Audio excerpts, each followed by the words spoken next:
What is up, YouTube? Welcome to the Triple Double Podcast. Yes, we are not done at all. My name is S1-Ep5, and I am with my co-host, Romero Huddy Judah. Rome, how's your week been, my man? Oh, man, it's been a fun week. A lot of basketball to watch, a lot of NBA I've been watching. I want to give props to my Lakers and LeBron. I watched history the other night. I believe it was Wednesday. Wednesday or Tuesday. Yeah.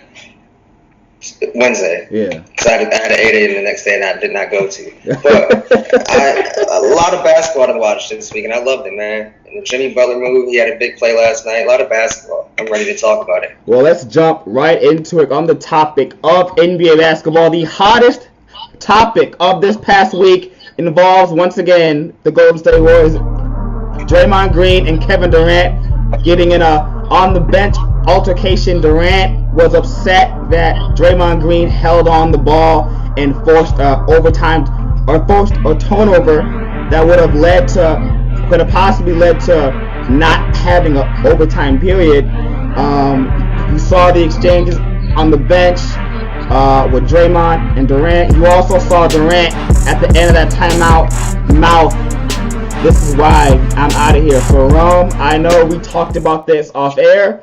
I'm gonna let you go first on this, my man. What is your take on what happened down in La La Land? For me, that whole exchange, that whole play starts a lot sooner.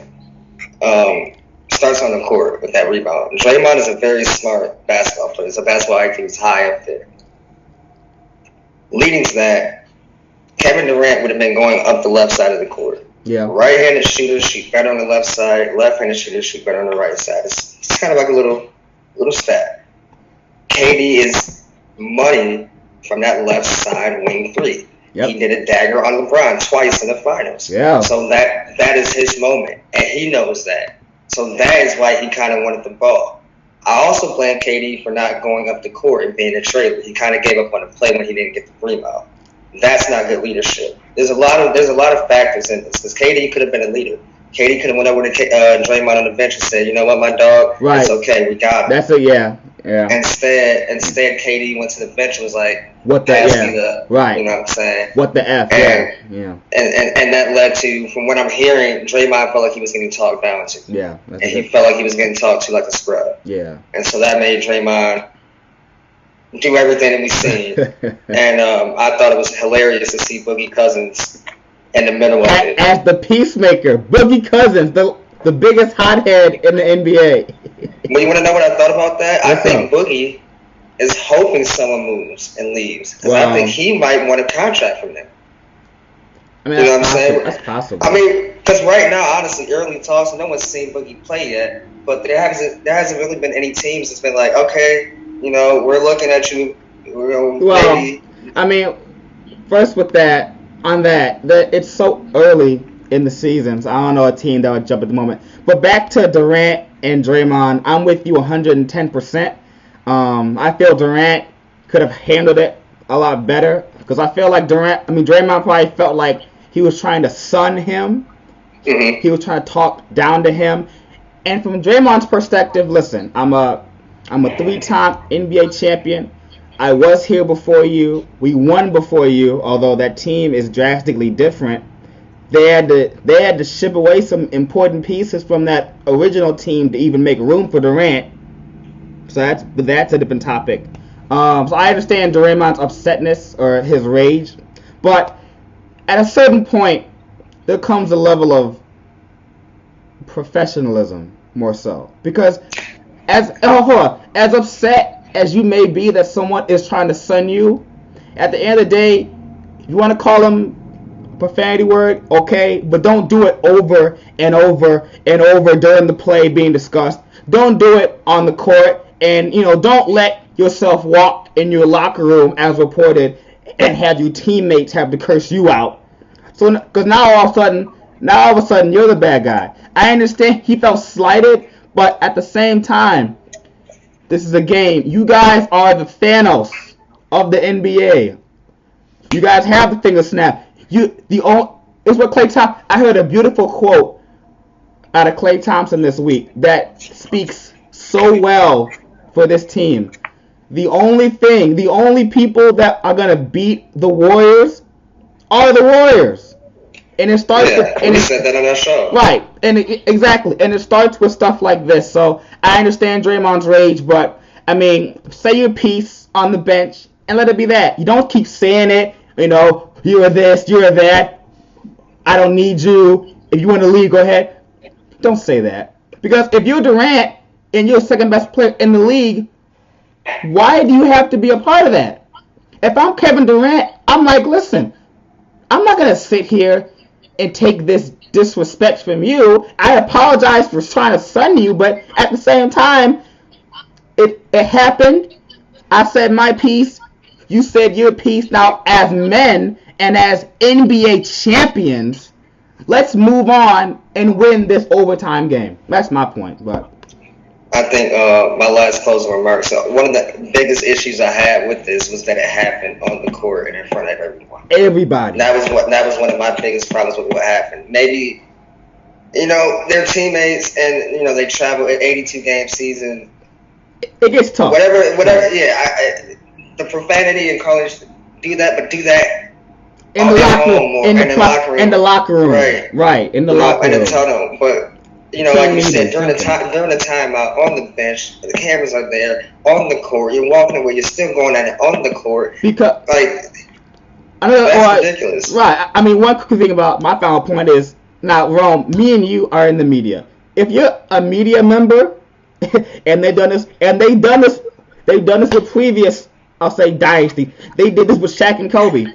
The second there was blood in the water, a crack in the shield. The second the first report had, Shaq and Kobe may not like each other. What did the media do? They ran and rammed that story week after week after week after week after week until Shaq and Kobe just said, you know what? I'm sick of this. I want to trade. And he goes to Miami. This is the same thing. You see a crack in the impenetrable shield of the Warriors. Durant and Draymond butting heads. You're this. I don't need you. Da-da-da-da. And the media, as we are gonna just ram this down our throat. If there's even a slight argument at any point during this year between Durant and Draymond in public view of cameras, what are we gonna talk about? Oh man, yeah. This past week. So it's not smart. I understand Draymond's upset, but it's just not smart, man. It's not. Yeah, they got cameras on them all the times now, Yeah. Just shots of them walking through the tunnel talking. Right. It's like, what the heck? Yeah. Yeah. So, yeah, I agree. Yeah.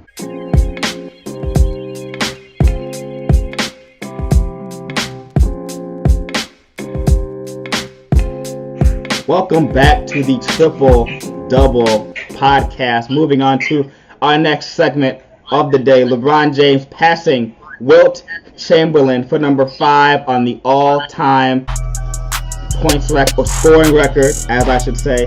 Romero Hardy, you being a Lakers fan, I'll start with you on this. It's just natural.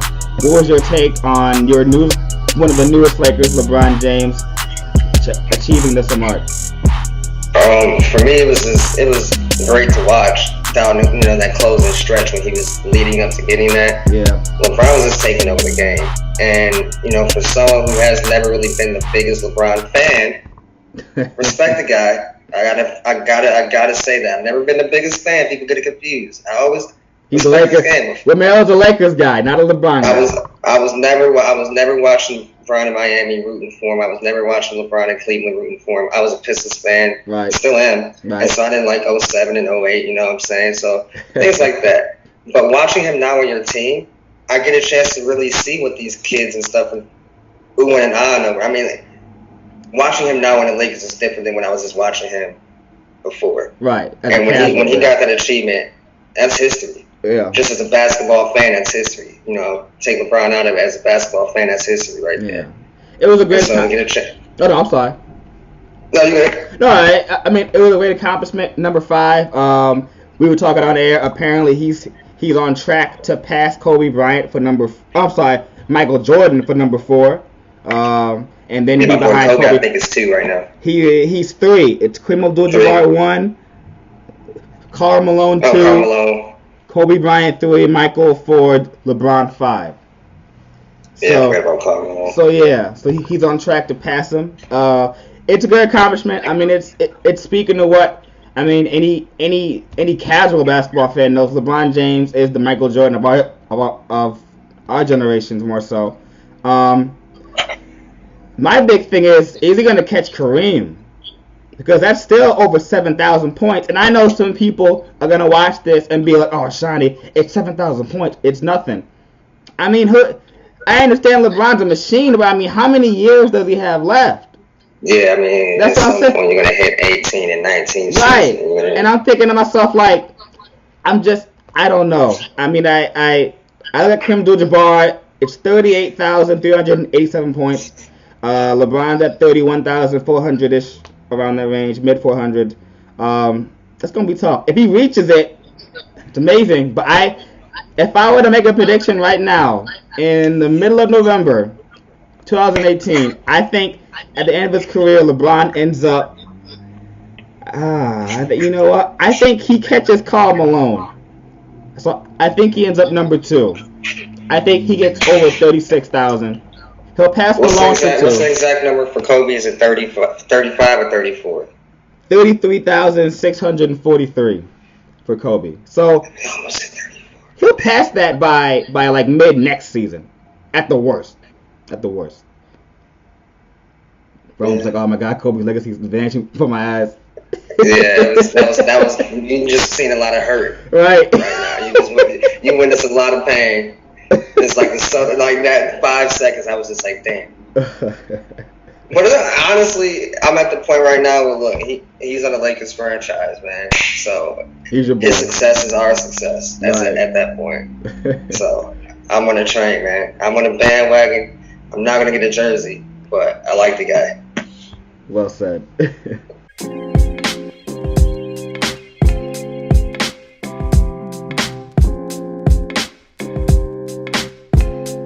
Welcome back to the Triple Double podcast. Moving on to our next segment, talking about, I think for the 3rd week in a row, Rome, Melo, not Hoodie Melo, just Melo. He and the Houston Rockets have parted ways this week. It was weird seeing as how they interviewed Daryl Morey and the coach, and they stated that he's not going anywhere. But I feel like even the most casual fan knew that wasn't true. Of course, I think now he's a free agent apparently, and it's kind of really talking about what's next for Melo. Is he going to end up in the Allen Iverson category, where it's just his ego is too big to take a better role and do what he needs to do? Is he going to pull a Stephon Marbury route to go overseas? I was thought off on this. Originally on this topic, I was looking at teams like the Lakers or Miami to go to, but if we're going to be real, looking at Melo, I told you this, Rome, I'm losing a little faith in him. And I understand that I understand a part of that it involves these teams, because a lot of these teams try to badmouth Melo and say that he was the issue. And in New York with Phil Jackson, the reason this team isn't winning is because of Melo. Like, no, the team isn't winning because you're a horrible executive and you have a horrendous owner in James Dolan. I'll say this. I was for him joining the Lakers, but I've been thinking about this the past few days. I'll say this. The two, I guess, if Melo wants to find some closure, if Melo wants to continue being the Melo, he should go overseas.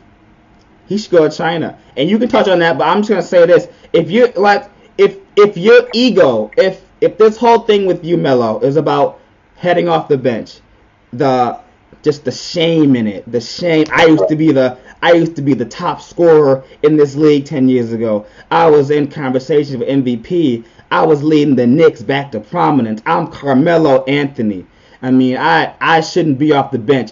Very similar to what a bunch of Detroit fans about over 10 years ago heard in Allen Iverson. I'm a former MVP. I'm the league leader. I'm not coming to Detroit off the bench. Very similar. But what happened to Allen Iverson? His career was cut short, and he had to prematurely retire. He probably had like 2-3 years left in him. Had to retire early.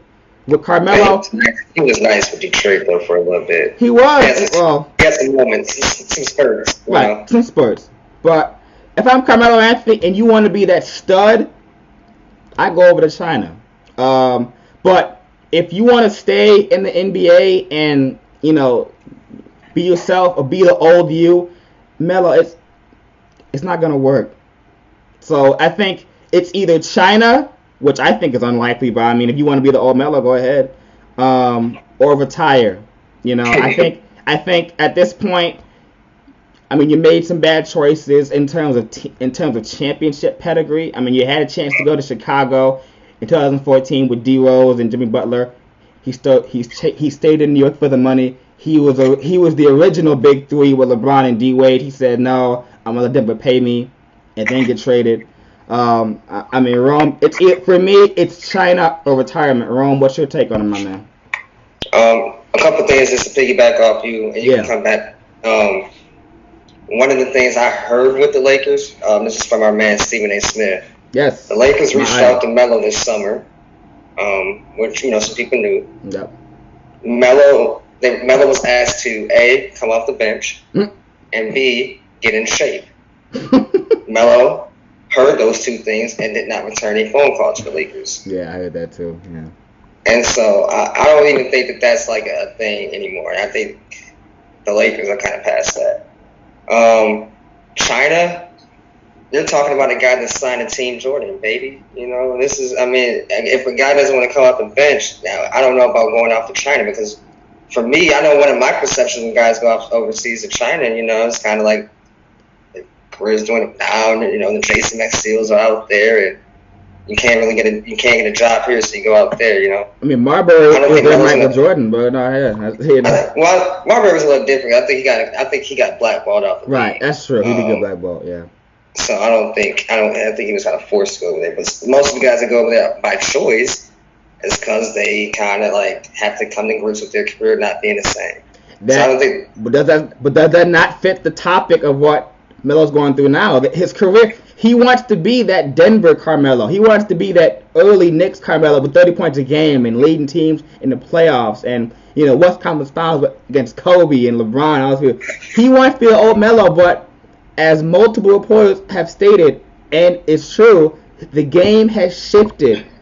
The game is no longer, this, ISO ball, play, have your star player put the ball in the bucket. It's like, no, it's teamwork. It's working to find an open shot. It's 3, 3, 3, 3, 3. Do you think he'll really take his wife to China? Well, I didn't say that Lala was going. I just said Melo was going. Listen, I even said China's a long shot. If I'm gonna be real, I think the best option for him is to retire. And I understand. I mean, I've been hearing reports that like he's scoffing at that notion, but I'm like, if his issue is wanting to be the old Melo, then go over to China and school all the amateurs over there. But if you want to stay in the NBA and be that guy, it's not going to happen, Melo. And that's the cold, hard fact of it. You are not the same player you were. You are not LeBron James, okay? Out of all the guys in the 03 draft class, do you know the only one who's still going strong? LeBron James. Melo's still there. Is he going strong? No. I mean, Kyle Korver's still there. Is he going strong? No. Dwayne Wade's still there. Is he going strong? No. So I think the logical thing is retirement, but if you want to be that guy, still go over to China, hit up Jason Maxiell, hit up Marbury, hit up the Beijing Ducks, get that ring. That's my take. That's basic for me. For me, if I had to pick a team outside of retirement, I was just looking up all my things right now so I can have it ready. Right. The team I would pick, and it's leading to him retiring, I think he should go back to Denver this season. Co-star now, retire a Denver Nugget. That's probably where he was going to get his jersey retired anyway. Yeah, it was. Go back there. I mean, they're competitive. he could be on a roster where he's teaching these guys how to win. These some young guys, Nico and Harris and Murray and Paul Millsap's a vet, so he can go out there. I don't know. It wouldn't be a bad fit. I don't think he fits well with this system. I think Melo might have to go somewhere to where he can just come off the bench and get 12 minutes to do Melo things. Well, that's intriguing because they have a young small forward who, if his back holds up, was projected to be next Kevin Durant and Michael Porter Jr., an offensive juggernaut. So imagine Melo taking control of that kid, and, that kid stays healthy with the tutelage of Carmelo Anthony, one of the most prolific scorers I've ever seen. I mean, Melo, I can't speak for you, but I've ever seen. I mean, that could be deadly for his career, too, or deadly in a good way for his career, so, Yeah, I like the Denver team a lot. In person, I like Denver, period. They're 10-6 right now. Yeah. And those young guys are balling. I mean, Jokic, yeah. He's a monster, man. He's a monster. I was looking at the game against the Pelicans. He had 25, 10, and 8. And Gary dropped 24, man. These guys are balling. I love the Denver Nuggets. And they've been a slow build, too. Mm-hmm. I need the Lakers and Magic Johnson to go steal a shooter from somebody. Steal a shooter from Denver. Steal somebody. That's what they need to do, not get Melo. I don't want to change topics, but right. Well, back to your Lakers, of course. Yeah. Well, Melo, I'm either saying Denver or kind of retire, but I think he should go to Denver, sign a contract for the rest of the year. You know what I'm saying? Make it a nice little story. And it'd be good promo for Denver too. Bring Melo back, and they can do a lot this season with it if they did decide that. Well, let me ask you this though, on a quick topic: what to say about the Houston Rockets that are a little over 10 games into the season, you cut a guy? What's it say about them? I think it's just because for me it's listen. I mean, from what I've heard, when the Rockets brought in Melo to I guess release him, Melo thought he was going there to speak with what he can do to help the team, and apparently he was blindsided by them saying, "Well, Melo, the only way you can help us is if you're gone." I mean, that's just horrible. So I'm looking at Houston this is partially your guys' fault. Because I'm gonna say this: the team they had last year, and I apologize for laughing at Melo. I'm just making a point. I'm laughing at Houston's incompetency more so. If you have a Trevor Ariza, if you have a Luke Mbah-a-Moute, I can say it rightly. If you have these guys and you're one game and Chris Paul injury away from being in the NBA Finals against a Durant and Curry not the old Golden State Warriors, but just Curry and Thompson and them. This is Durant and Curry. This is Thanos. And you were one game away from toppling these dudes. Why not pay Ariza? Why not pay Luke Mbah-a-Moute? Instead, I'm looking at the owner a little bit. Listen, if you really want to win, I mean, if you bring in a guy like a Daryl Morey who wants to win, if you bring in a Chris Paul and a James Harden, you've shown you want to win. I understand luxury tax. I understand for me it's it's X million. $1 million is a millions of dollars. I understand that. But if you're one game away, why not just keep that team intact? But then you let those guys go. You bring in Melo to add some firepower to it. It doesn't work out, and you want to blame him and release him in the first month. I'm looking at Rockets ownership what are you doing?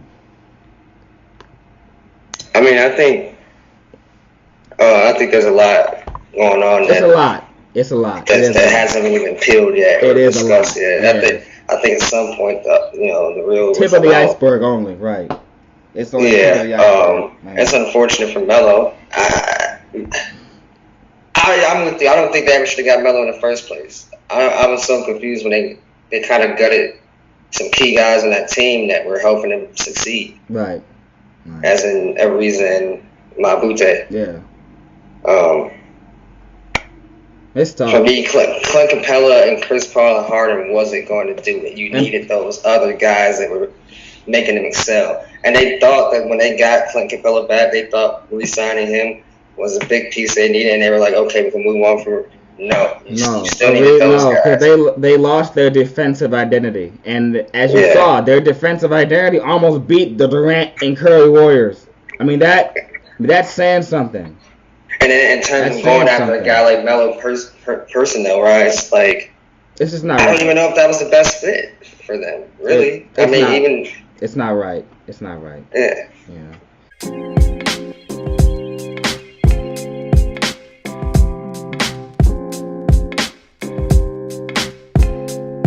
Welcome back to the Triple Double podcast. Moving on to our next segment, talking about, I guess, our show's prima donna, our show's premier act, Jimmy Butler and his new team. Jimmy Butler heading to the Philadelphia 76ers. Team had, I think, his first game against Orlando. It was a loss, but as of recent, this team has been looking good. I think Butler hit a game-winning shot the other night. He seems very comfortable here. Also taking digs at his ex-team, saying it's so nice to play with guys who want to win, and just all this childish stuff. I know, all this childish crap. So Rome, I'll start with you on this one. What is your take on what's going on with Butler now in Philadelphia? I think we're seeing what we would have seen if Jimmy Butler would have went to any team. He's giving them an initial spark. He's giving them that new energy, bringing them new life. Those Philly guys are already. I think those Philly guys are just kind of in cruise control. So there's one of those teams that they never ramped it up. It felt like, what I'm saying? Right.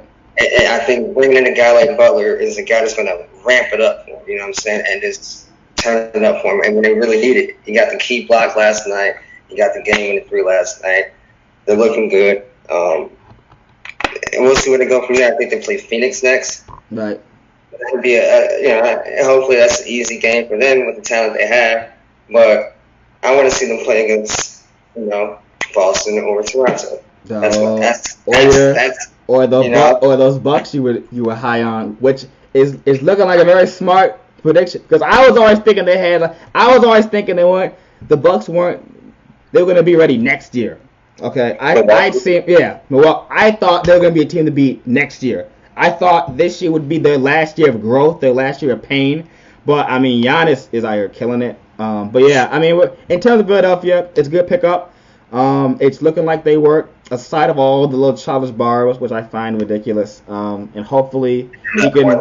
Right. But is that not one of the things that I'm talking about, though? Like, things that he does like that is what gives him that record. If you're gonna, I'm sensing you're trying to jump back into your bad teammate thing, and let me say this. I was saying because no. He even announced it in the press conference. He's like, look, everybody understand this. That's what I'm saying. Why do you have to announce? Why do you have to address it then? You know what I'm saying? Be comfortable in your own skin, my man. And if it ain't that big of a deal, I wouldn't even talk about it. Because clearly he's like, man, like they know. He's like, they know. I'll say just my closing point. It's a good pickup for him. If it works for, time will tell if they're gonna be a dominant threat. I'm hearing people go 50-50 on this. They're a top team. They're not a top team. It all depends. Aside from Markelle Fultz's ugly little free throw, this is the biggest news for the Sixers. But time will tell.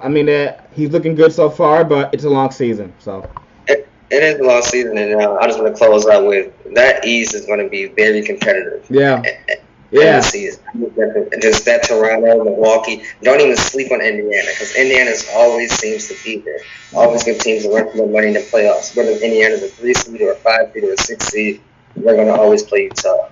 Then you got the guys like Philly, Boston, the Pistons. The Pistons are lower tier, right? Lower tier, right? Yeah. Higher tier, right?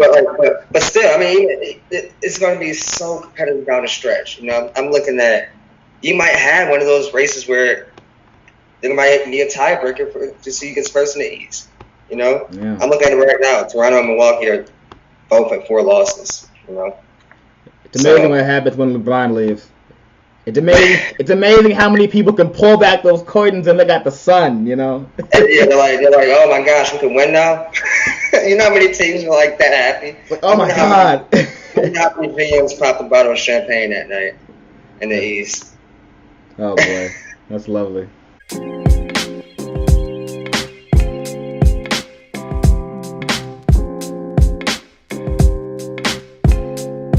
Welcome back to the Triple Double Podcast. Moving on to our final segment.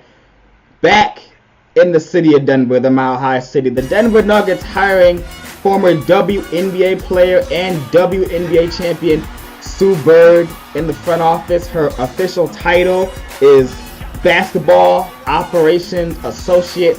I take that as her being, I guess, helping hand or someone to work alongside the team president. I'll start off with this, Rome. It's a great hire. Obviously, in the NBA and in sports in general, it's amazing to see women have positions of power and starting to gain that and starting to, really make a mark in the world of sports, because it's long overdue and it's way past deserved. It's very well deserved. It's a lot of smart women in this world, especially in sports. This woman, Sue Bird, is a former WNBA champion. She's had UConn titles in college. This woman is something special, man. She is the real deal. It's a great hire. I mean, we spoke a few weeks ago about about Becky Hammond as a coaching candidate for the Lakers when Luke Walton was on his hot seat. But this it's for me, short and sweet. I mean, it's a great hire. Heaven forbid, at some point she makes it to being the president. That would be an amazing feat. But for me, it's a great hire, and I'm happy for her. Hope to see it work out for Denver. I love it, man. I love the hire. Not only because she's a woman, that's an accomplishment within itself. Absolutely. And I've always been a big proponent of just equality. I watched WNBA a lot myself. Sue Bird was one of those girls that I definitely watched a lot. Hall of Famer, yeah, Hall of Famer. This is the perfect role for her. Not every player wants to be a coach, right? And not every player can be a coach. I think this is the perfect role for her, where she's still in the basketball world and basketball operations. That's finding a talent. That's doing the free agency, the drafts, and looking on the market. So this is perfect for her, and she has an eye for that. Sue Bird loves basketball. Yeah, listen, I consider her. Yeah, she knows basketball. She's an accomplished champion in the game of basketball. If you watch Sue Bird play, she knows the game. So knows the game. This is the perfect role for her, man. I can't wait to see some of the people that she brings to Denver. I think it's a great team that she went to too. Right. Denver's on the rise. They're on the rise. We were just talking about Denver, I think, in our previous segment or 2 segments ago. Yeah. But it'll be a great thing for them, a great thing for her. I think it's going to open the doors for more teams to maybe explore and get former WNBA players integrated in the NBA. Yes. So I'm excited. I think all you need is a chance, because it's not like, it's not Sue Bird. One look at her and that she's an incredible mind in basketball. It's a great hire. I'm happy to see it turn out. Hopefully it turns out good for her. But for me, my closing argument is I'm with you. It's only a matter of time before you see more women in power positions in the NBA. The day Becky Hammond becomes the NBA head coach, which of course, my sticker, my Kings are on the verge of firing Dave Yorger, because the Kings started off so well and now they're getting to 500. Who knows? If Becky Hammond wants to join Sacramento and make me a happy man and make De'Aaron Fox a star and Willie Cauley-Stein and Harry Giles, I'm all for it. All jokes aside, I'm all for that. I'm all for Becky Hammond and the coaching job. Right, and Sue Bird in the front office and all of this. So it's great. It's great. And I'm excited to see, one last thing I want to say, I'm excited to see who the next women athlete or former women athlete to get integrated in this role. Yeah. Front up coaching staff. I'm excited to see who the next one's going to be. And who the next team is going to be to make that move. A lot of teams are it's sad to say, but are scared to do a move like that. So when you have these that's just ignorance. Because right. I'm with you. I have no doubt there's some owners, behind closed doors who say, "Oh, I would never bring that girl to my team. Oh, I'd never give her control of my organization. Oh, she just ruined it." It's just the ignorance. But you see a San Antonio Spurs saying, "You know what? I like Becky Hammond. Let's put her next to Pop and see what she can do." And she is thriving. Okay, you look at a Denver Nuggets team who sees Sue Bird, and you know what? That woman has a amazing basketball mind. This is beautiful. Let's roll with it. So you know what? Yeah. I'm all for it, and hopefully it works out.